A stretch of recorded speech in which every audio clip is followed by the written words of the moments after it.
The PNC Roundtable. Hello, this is Ric DeVore, Regional President of PNC Bank, and thank you for listening to PNC Roundtable celebrating its 5th year. It's on this show that we tackle some of the region's top issues with people who truly make a difference in our region.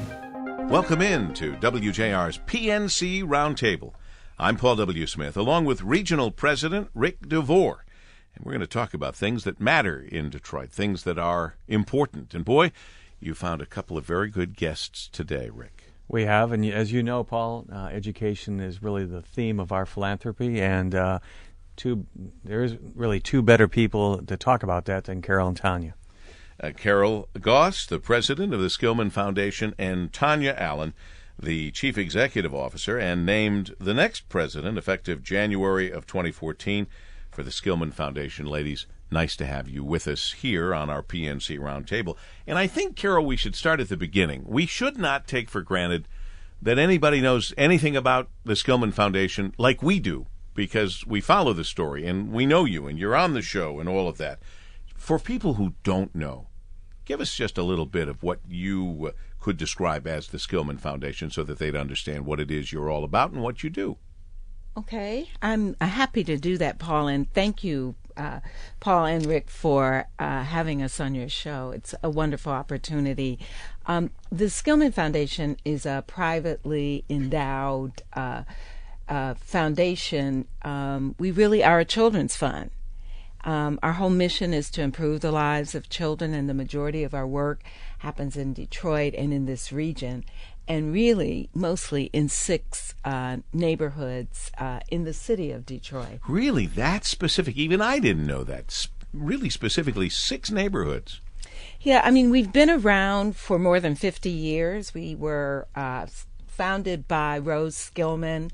Rose and Robert Skillman were real philanthropists who loved children and wanted to make sure that children had every opportunity to be the best that they could be. And over the years, we made lots and lots of wonderful grants to improve the lives of kids across the region. And then in 2004, we began to realize that children in the city of Detroit really were not making a lot of progress. They really weren't getting better on we were funding lots of good things, but in terms of the really important indicators of health for children, they really weren't getting better. And so we began to really focus our work where children lived and in partnership with the people that lived and worked there. A little further, Tonya, I'll ask you the major focuses of the Skillman Foundation. Sure. Good morning, everyone. I want to just add one quick thing to what Carol was saying. One of the reasons that we're actually in those 6 neighborhoods in Detroit, quite honestly, is because it represents 30% of all of the children in the city of Detroit. And we feel like if we can improve the outcomes for that 30%, then we will know what to do in the city and how you really scale impact and performance. And so one of the ways that we're trying to do that is that we focus in those neighborhoods, and we're focusing on improving graduation rates. Over the last 6 years, one of the things that we noticed in the work that we were doing in these communities, that graduation rates in our high schools in those neighborhoods have gone up 10%, while the city has stayed flat in terms of its graduation rates. And so when we looked at that data and we dug into it to figure out what was going on, it isn't just about what you do at schools. It's also about what you do in communities. So we try to make sure that young people have as many caring adults in their neighborhoods as possible. So we're looking at mentors. We're also looking at how you engage teachers in a different way, how you engage parents, and how you engage neighbors in their lives. The other thing that we're doing is making sure that they have high quality programs that they can go to after school and before school, and that they have access to a ton of just enriching experiences. And I think we underestimate that so often, that many of these kids do not ever go outside of their neighborhoods, and we need to expose them that that's a big part of it. And then the other thing that we're focusing on that we believe is pretty important is safety. We believe in the city of Detroit, we have just relinquished this city to the bad guys, and we're no longer going to do that. And so we're putting a big bet on that. We're engaging residents, we're engaging the police department, and we think we should just try and figure out how you take back the streets for children, because they should not live in unsafe places. Absolutely right about that. It sounds, Ric DeVore, as a perfect marriage and mix having them on our PNC Roundtable, because what they're speaking of with the children is right in your DNA. No, it really is, and that's why I was excited to have them. And if you think of what Carol and Tonya were expressing, is really the total situation, not just go to school, you're done, go home, but the entire environment. And I think that's why the focus is so important. It does remind me of our commitment of pick fewer things and do them very well versus more of a maybe just spray the infield, kind of a peanut butter approach, spread it around everywhere. And I think that focus is why the results you're achieving. I think it's really directly related to that. Right. And one thing I would just say about that is that when we look at the safety work in one of our other neighborhoods, in the Cody neighborhood, when residents have engaged, we've actually seen a decrease of 40% in criminal activities over a year period that affect children. And Rick, we both, and Carol, who's the chair of the EAA, we've all gone into these schools, and when you talk to children and you ask them what matters in their lives or what is great about these schools, they say two things. They say they care that I'm learning and they're teaching me, and the second thing they say is I feel safe. And you never expect that to be a part of the conversation of education, and we can't leave that out of the equation. Yeah, unfortunately.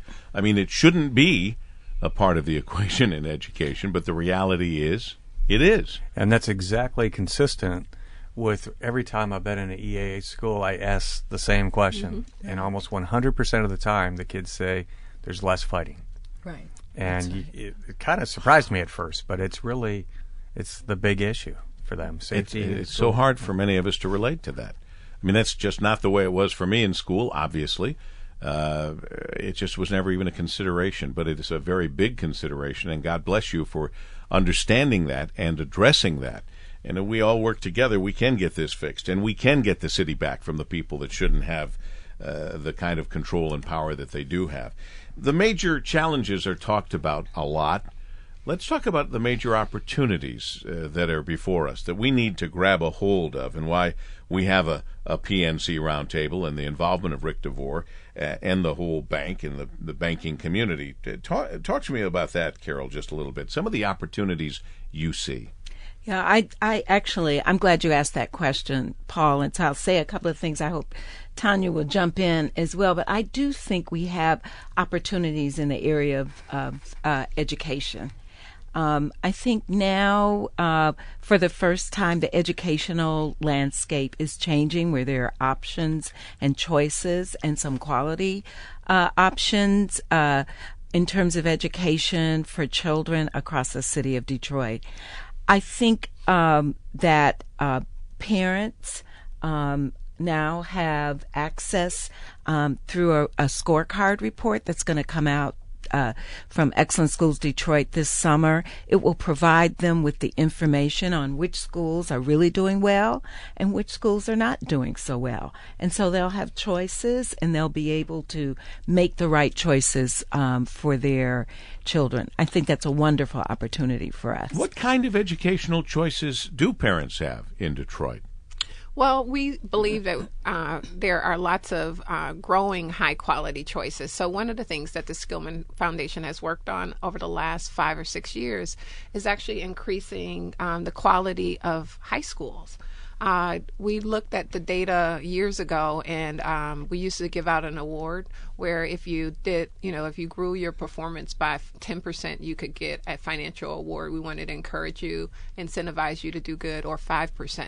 And what we ended up finding out is that at that time, we would have had dropped our standards to, if you didn't drop your academic scores by 15%, we could give you an award in high schools. Now, this was not true for elementary and middle schools. So we really took on this venture of working with very many community partners. And so now we have either opening 20 new college preparatory high schools in the region in the city of Detroit that we didn't have before. And these schools, many of them graduated their first class last year or this year, and we've seen graduation rates in these particular schools be at 100%, and some of them have been as low as 80%. But the thing is that they used to be between 30 and 55% graduation rates. And so we're really moving the needle on making sure that kids stay in school and that they know that they have options. So many of these kids are having access to college and trade schools after they complete their secondary education that they've never had before. And those options are available. And one of the ways that parents or anybody who's interested in finding the best schools in the city of Detroit, they can look to Excellent Schools Detroit on their website, which has a report card or a scorecard that tells you how schools are doing and which ones you should choose. Rick, when did PNC decide to partner up with Skillman Foundation? Well, it's interesting because obviously we have a connection with the EAA. As you know, I'm very involved, and Carol is the chairman of the EAA. So it's through that last year. But then also, quite honestly, in terms of partnership, when we talk about grants in our foundation, and I've kidded Carol about this. I mentioned this to Tonya just yesterday. When we're in our distribution committee and it has to do with education, we're looking to see if Skillman is involved.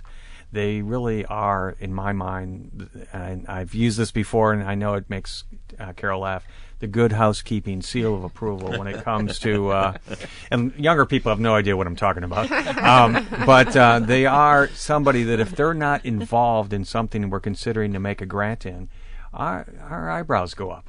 I'm not saying it's a non-starter, but with that said, when they are involved, like other folks, but they're not the only one. But it's really important to us because we know they're so active in this space. And I wanted to expand a little bit on this choice issue. If you think about it, you have a choice in your cell phone provider, you have a choice in cable, what car, who your employer. Until recently, you didn't, as a parent, have a choice in what school your child went to, unless you physically moved.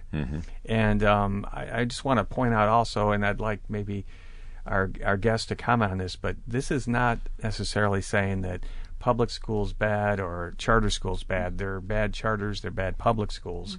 And this is all about putting them on a scorecard. And maybe you can kind of expand on that, because I think sometimes people think we're against DPS or we're against charters. That's not the case. There's good charters and bad charters. There's good schools in DPS and bad as well, right? And you're absolutely right that it's not as much about the governance model. It's really about the quality of education that the school is providing. So the Excellent Schools Detroit uses a set of criteria, including standardized tests, but other criteria to really rank schools and how well they're doing. And so the top school in their preliminary scorecard last spring was actually Thurkel Elementary, which is a DPS school. And then there are other charter schools. So it really isn't about whether it's DPS, whether it's a school in the EAA, or whether it's a charter school. It's about which schools are really doing a good job educating kids. Paul, wanted to expand on something. You asked about when we started our relationship, and I was remiss in not mentioning that we have a national advisory board for our Grow Up Great program. These are educators, not bankers, not bankers. And there is one of the somebody on that national group is from Skillman Foundation. So that gives you an idea of how PNC corporately feels about the Skillman Foundation. Well, look, we've talked about it time and time again. It really is in your DNA, and children are at the top of the list and helping them. So it doesn't surprise me at all. It did surprise me, Carol, when you said you're in 6 neighborhoods. I guess I just never thought of it that way, and I want to know a little bit more about that. I want to know the goal for the targeted neighborhoods and why you have targeted just these 6. I'm gonna think, answering my own question a little bit, you only have limited resources, but seriously, why? Well, you know what? I'm actually going to let Tonya answer that. That's fine. Because she's led that work. Okay. But I do want to say that when we moved to those 6 neighborhoods, there were lots of questions from people across the city, why are you doing this? And really and truly, those 6 neighborhoods are where the majority of children in the city of Detroit live, and that's how we. That's how you came up with those neighborhoods. That's how we started. So, do you want to say some more about that? Yeah, no, as I said, 30% of the kids. And so when we're talking about 65,000 kids, there are not any cities in the state of Michigan other than Detroit with more than 65,000 kids. So it was a proof point. It's a scale issue for us. So even though it's only a third of the city, what we're really trying to do is figure out, like, how do we successfully turn around a place so that that place actually will support kids, and be a nurturing environment for children? How do we mitigate the risk in a more comprehensive way? In lots of things that you do, if you only solve one part of the puzzle, then you are not going to get better outcomes. And so it's really a proof point. We want to prove that we can change outcomes for poor children, and we want to prove that we can make sure that those kids have access to the American dream, to prosperity, that they can get a good education, that they can go on to college, and they can change the trajectory of their lives and the lives of their families. Brightmoor, Cody Rouge, Chadsey, Condon, North End, Central Woodward, Osborne, Southwest Detroit. We're talking about the Skillman Foundation with the current president, Carol Goss, and the incoming president, currently Chief Executive Officer, coming in as president and CEO January 2014, Tonya Allen, and, of course, our co-host, the regional president of PNC, Ric DeVore. And since the Skillman Foundation started with Rose Skillman back in 1960, yes, you have a pretty positive and successful story to tell for these neighborhoods and elsewhere. Tell us about it. Yeah, I believe we really have accomplished quite a lot over the years, and I think that there's a major thing that I really want to say.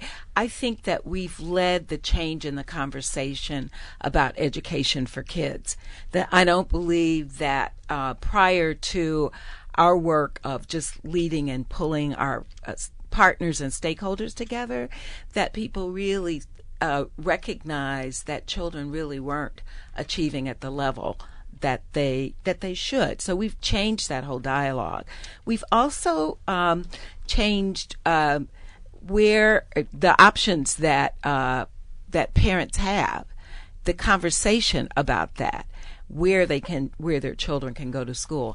And we formed these partnerships with community leaders and residents, so you're giving voice to them about how their neighborhoods can become better places for children. Those accomplishments, I think, are really pretty important. I think one of the data points that our staff lifts up is that when we started our work in these 6 neighborhoods, maybe it was 15% in terms of quality youth development programs in the neighborhoods that were available to kids, and we're now at 58%. Wow, that's incredible. And so, I think you have to think our children that live in these communities really deserve all of this. And then one last thing is that I think one of the major things that Skillman has led on is a different role for philanthropy. I think philanthropy in this city is really leading on lots of issues that are important, that we're taking risks that others may not be able to take, and we're bringing new partners along with us. Years ago, philanthropy was pretty conservative and just waited for people to come to them with good ideas. Now we're a part of that partnership. Both Tonya, Carol, and Ric, with everything that's been happening in the city of Detroit, I don't have to even go over it. We all know there have been lots of troubles, lots of problems. And when people talk about good things, they talk about what's happening right in the heart of the city of Detroit, business-wise. But they still say, but nothing's happened in the neighborhoods. We haven't done anything in the neighborhoods. So you're in the neighborhoods. Right. Talk to me about that, Tonya. Yeah, well, I'm actually really excited about what's going on in these neighborhoods. One of the things that when you asked Carol earlier in the day, what are the opportunities facing Detroit? I think one is that we have very resilient Detroiters. I mean, there are tons of people that wake up every single day trying to make this city a better place, and they go unsung because they've been here and they've been doing it, and we've been relying on it, that they've been picking up the trash when nobody else would do it. And I always just say, like, let's not forget what assets that we're working with, and that's what we tried to build on in our work in the neighborhood. So we've over the last 6 or 7 years engaged and worked with upwards of 25,000 adults in these neighborhoods who are doing good things like patrolling neighborhoods to make sure that children are safe. They're cleaning up blight and trash on the street, that they're running programs. One of the my favorite stories is about a woman who had a swing set in her backyard, and she would just find that kids would come into her backyard unbeknowingly to her, and they'd get on it because they didn't have a safe place to play. So she said, instead of saying, don't come back here, she opened it up and she dug into her own pockets, and she provided food and snacks and games and toys for them. So those are the kind of people that the we try unsung heroes we and never hear about until you talk about it right here on the PNC Roundtable. So God bless you for that. Yeah, so we find those kinds of people and we try and invest in them and make sure that their work is lifted up and consistent and sustainable. Going back to why neighborhoods, if you talk to teachers, many times you hear the following kind of story. Well, gee, I'm a teacher, but I can't be a social worker, a psychiatrist, and a minister, et cetera, et cetera, et cetera. I only have the children for part of the day. What's so uplifting about this approach is it deals with that issue, which is the total child, the neighborhood, the environment. And that, to me, I think is why you also get great interest from the teachers, because they get excited about this because it's another hand on the boat, if you will.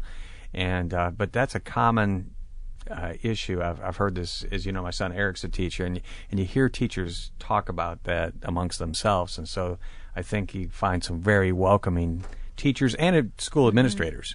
I don't want to leave them out as well. No, you can't at this point. And speaking of teachers, administrators, education, our friend Debbie Dingle was upset the other day when they had to raise the tuition at Wayne State, and she said something to the effect, well, this proves, because we have to do this and we're not getting help from the state doesn't have higher education as a high level on their list of things that are important. Something, I don't mean to put words in her mouth, but you know what I'm talking about. Well, what about, frankly, I think by the time you get to higher education, it's real late for a lot of people that are left behind in the early stages. So is enough being done? What more needs to be done to support early childhood education in Detroit and across the state? Well, I think one of the biggest challenges with early childhood is that we don't have enough availability for families and children that's convenient for them and convenient for their work schedules.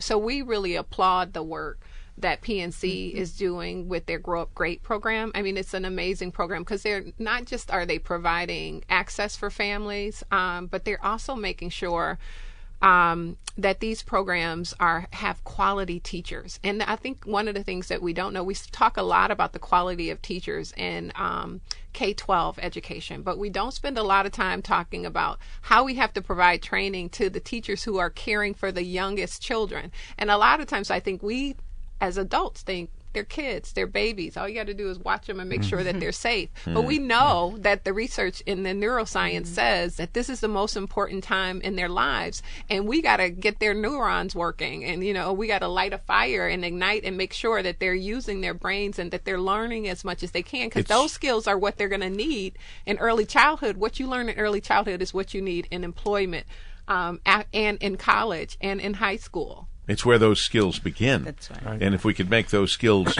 just a habit, a part of our daily living, we're helping these kids immeasurably.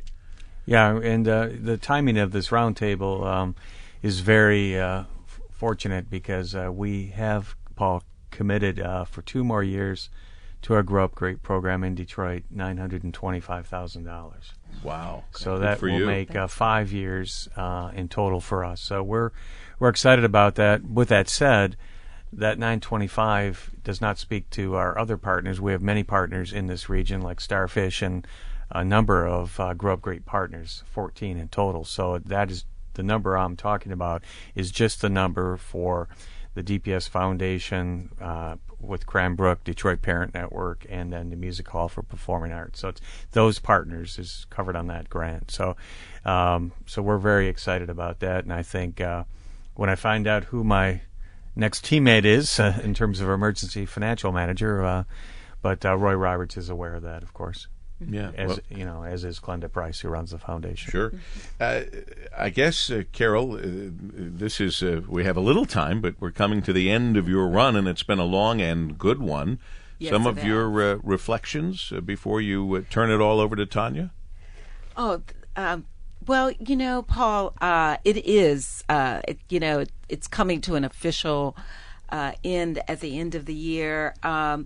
I just believe that Detroit is a city that really is kind of like a comeback city.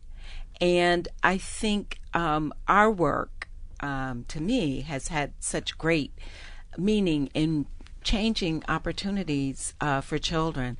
I think if there's the one thing that I had hoped would happen while I was at Skillman, it would be that we created the kind of stability across governance that would guarantee that every child would have access to a quality education, and that every child would be on that trajectory to graduating from high school and going to college or some post-secondary career, because we know that's what's really important. But I believe that we've laid the groundwork for that to happen. You do? I do believe that. So you feel good about that? I feel really good about it. And I think the other thing is that I think at the Skillman Foundation, we have a really talented team that's moving forward. And so I am optimistic and absolutely sure that we're going to reach the goals that we set forth. Are you really, Carol Goss, are you really going to really take it easy, or are you doing something else? Well, let me just say this. I am going to take it easy. For a while. For a while. Okay. But I'm always going to be a voice for children. I'm going to figure out how to do it. One of the last things that I've been working on at the foundation is to try to support quality change in the child welfare system. And I've always cared about children. They've been a part of my life for over 40 years. And so I'll always be a voice. But I am going to take it easy. I think that's... Well, you certainly deserve that. You've been doing this for a very long time. And as you turn the reins over officially to Tonya Allen, who's now CEO but will be president and CEO, what are your plans, Tonya, for the future? You've got a great base to start from, obviously, but you have some of your own ideas. Give us some of your thoughts here. I actually do, but what I would say is we're taking bets on how easy Carol takes it. Yeah, so I give her maybe 3 weeks. But. Right. Yeah, I think that one of the things that is such a great privilege to take on this role after Carol is because we have such a platform of success. And so my responsibility is to really scaffold on top of that platform. And so the things that I will be focusing on and the foundation will spend a lot of time investing in is on innovation, like more innovative practices in philanthropy. How do we not just make grants, but how do we make investments in organizations through lending and equity plays, those kinds of things in organizations that will actually help them grow their impact? How do we bring in other partners? So one of our big successes at the Skillman Foundation is that for every $1 we put in the neighborhoods, we had gotten $5 back. So collectively, in the last 7 years, we've had $500 million go in these 6 neighborhoods because of our presence. So we want to scale that up. We want to get more money, want more investment. We want to make sure that people in this city who are so energetic, and the new people that are coming into Detroit, I call it the new and the old Detroit, that we make a bridge between the two, that we really create an opportunity for it to be an our Detroit. And we believe that the Skillman Foundation can play a role in that, and that we're going to be intentional, that we don't want to be we don't want to have a recovery like Washington, D.C., where there are 2 distinct places and 2 distinct communities. We want one community in this city, and this is the time for us to rebuild and to do it right. And Rick, the final word, and you're a part of this with PNC, and congratulations on the further commitment for Grow Up Great, the Grow Up Great program for the Detroit area and such. But your last word. Well, my last word is kind of a call to action, especially for younger people. You know, a lot of neat things are happening in the city in terms of what's going on at Quicken Loan and CompuWare, and kind of a place to be. And a lot of young people are coming in thinking, I can get more experience. This is really neat. I would like to see a parallel in education. I think what you heard today was thinking outside the box, thinking of the total child, not just the 3:30, the 9 o'clock to 3:30. So I'd like young people to consider this is a place to be also in education. If you want to be on the ground floor, make a difference, try new things, new techniques. I think we have a great start with John Covington in the EAA. But I'd like to see more of that. And so like what we've been able to do in Midtown, I'd like to have that in the neighborhoods and education. So I'm an optimist, and but I would like to see a little bit of call to action to some of our younger people.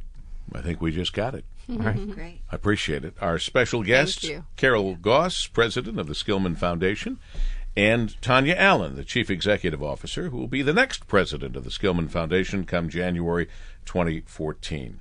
On behalf of our co-host, Regional President Ric DeVore, for the PNC Roundtable, we'll be talking to you in the mornings on WJR from 5:30 till 9. Regards, Paul W. Smith.